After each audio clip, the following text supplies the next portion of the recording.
అసలు గ్రామాలంటే తెలంగాణ పల్లెలకు దేశంలో అవార్డులు అంటూ ఇస్తే అసలు తెలంగాణ పల్లెల పేర్లు లేకుండా అవార్డులు ఉండకపోవు. ఇట్లా గ్రామ ఉత్తమ సంసద్ యోజన కింద బెస్ట్ గ్రామాలు ఏవి అని ఒక 10 అవార్డులు దేశంలో ఇస్తే 9 తెలంగాణకి వచ్చింది. 10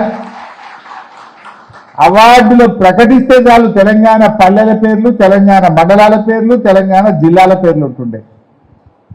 కానీ రేవంత్ రెడ్డి ప్రభుత్వం వచ్చినాక 2 ఏళ్లలో అవార్డులన్నీ మాయమైపోయినాయి.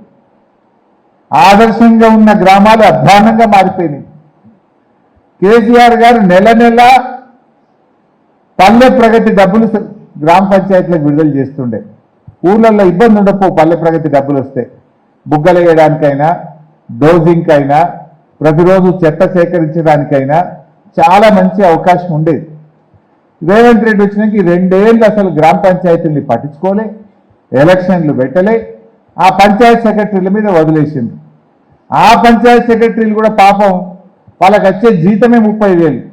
అందుకేళ్ళు వాళ్ళ జేబుల డబ్బులు పెట్టి డీజిల్ పోసుడు, వాళ్ళ జేబుల డబ్బులు పెట్టి వాళ్ళు గ్రామ పంచాయతీలో బుగ్గలు వేయాల్సిన పరిస్థితి వచ్చింది.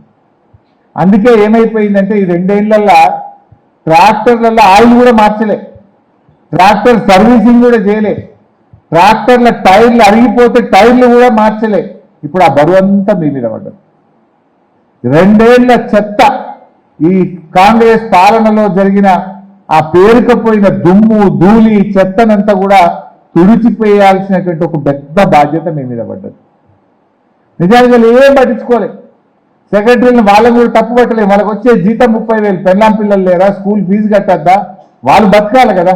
ఆ 30,000 అప్పుడో ఇప్పుడో ఇంత డీజిల్ పోసి 3 వద్దులకో 4 వద్దులకు ఒక్కనా ట్రాక్టర్ నడిపింది.